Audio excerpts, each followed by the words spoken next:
maintien a été Mm. officiellement acquis. Quel va être l'enjeu de ces deux dernières journées de championnat?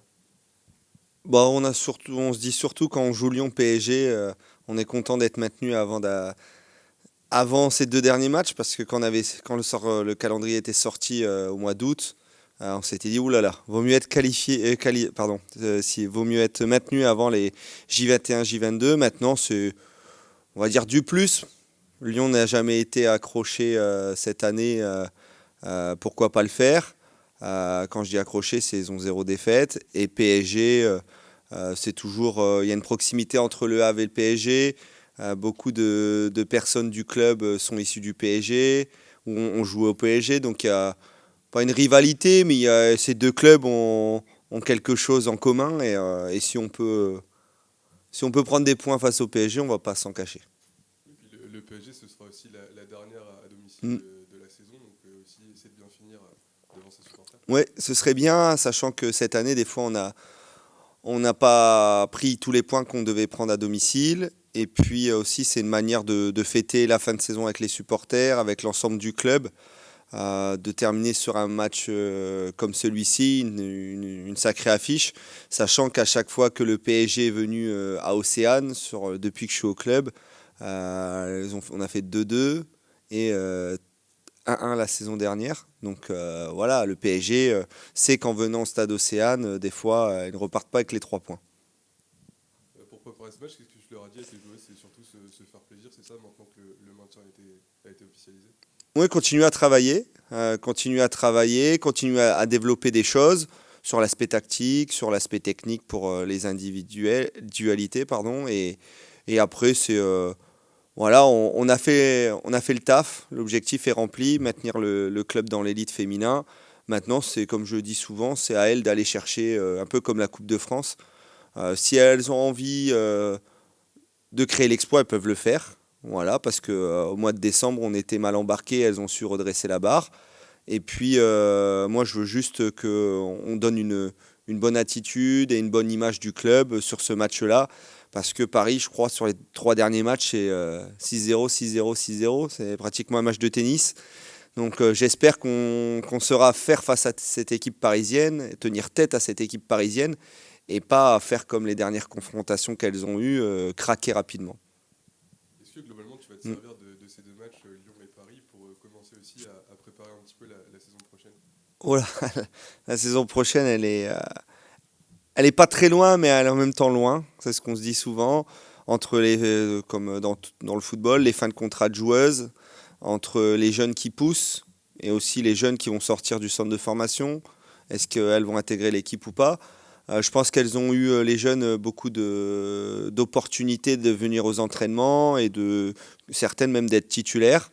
Voilà. Après, les pros, les plus grandes, on sait qui est sous contrat l'année prochaine. Dans les coulisses, ça travaille pour certainement faire prolonger certaines filles. Il y a aussi d'autres filles qui voudront voir un autre paysage ou découvrir d'autres championnats. Ça se fait beaucoup en ce moment, de partir à l'étranger.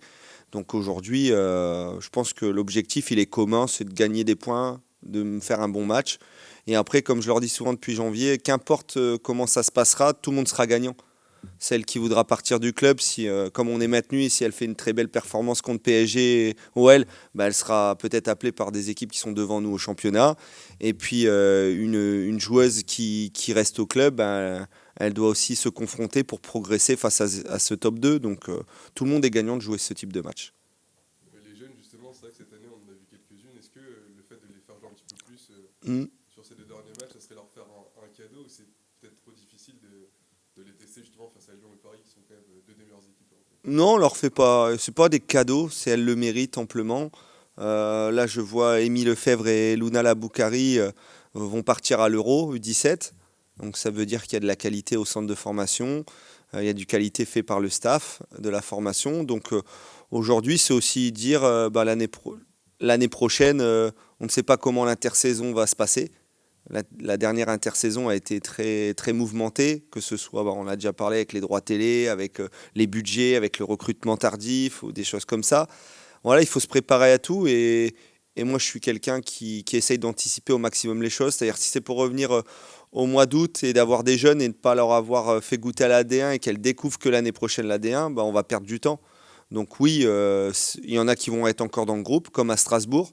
Il y en a qui sont rentrés, Thaïs est rentrée à Strasbourg, contrairement à Amy ou à Louise ou à Célestine. Demain, ce sera certainement un autre match. Il y en a peut-être une ou deux qui vont commencer titulaires et puis ça va rentrer au fil du match. Voilà, donc il n'y a pas de cadeau dans la vie, il faut aller chercher. Et si au début janvier, on met Thaïs Gallet titulaire ou à la J1 Émile Lefebvre, c'est qu'elle le méritait amplement sur les semaines d'entraînement et qu'il y avait de la place et on les a fait jouer. Est-ce que les jeunes, elles font concrètement partie du projet pour les saisons à venir? Ah bah si je, en tant qu'entraîneur, si on travaille au Havre, au HAC, c'est qu'on a une fibre formation, même de l'équipe première jusqu'aux jeunes, en passant chez les garçons ou chez les filles.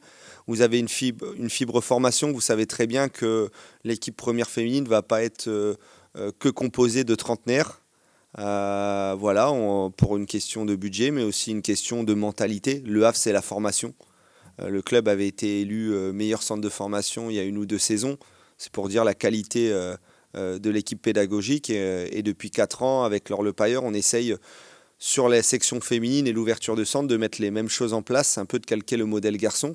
Et donc on voit aujourd'hui, il y avait Mélinda Chancel en équipe de France quand je suis arrivé, il n'y avait que elle.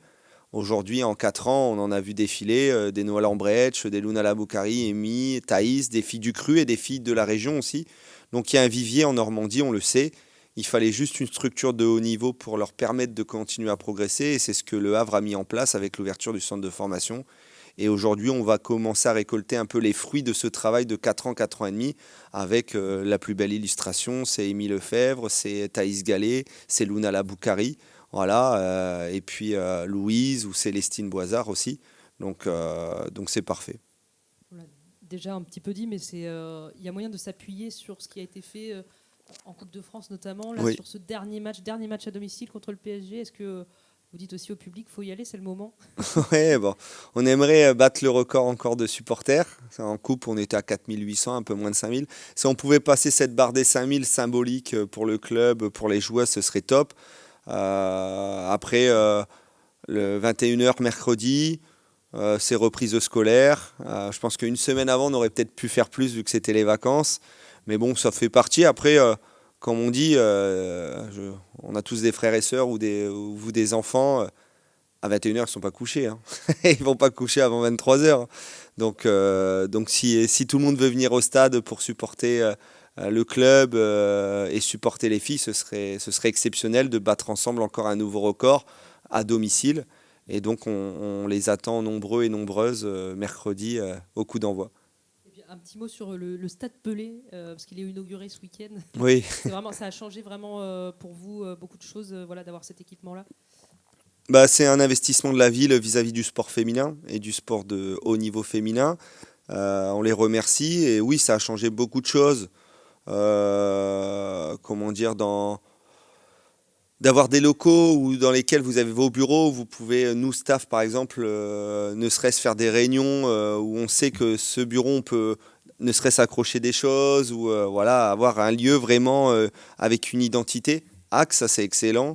Les filles aussi, avoir leur vestiaire, leur salle, leur structure où elles savent que de telle heure à telle heure, il n'y aura que elles. Donc, et voilà, c'est vraiment une marche vers la professionnalisation. Donc ça, c'est top. Et puis, le terrain herbe est de qualité, le synthétique est de qualité. On est tout proche du stade Océane aussi. On est tout proche aussi de Socans pour avoir des échanges entre les 2 équipes professionnelles. Il y a aussi la formation qui arrive sur ce terrain. Donc tout le monde est regroupé là et c'est très très bien. Donc c'est un plus, on va pas le nier, c'est un grand plus. Et je pense aussi que ça a fait partie des changements qui ont apporté à l'équipe une sérénité, de la confiance et qui nous a permis de faire en deuxième partie cette grande performance.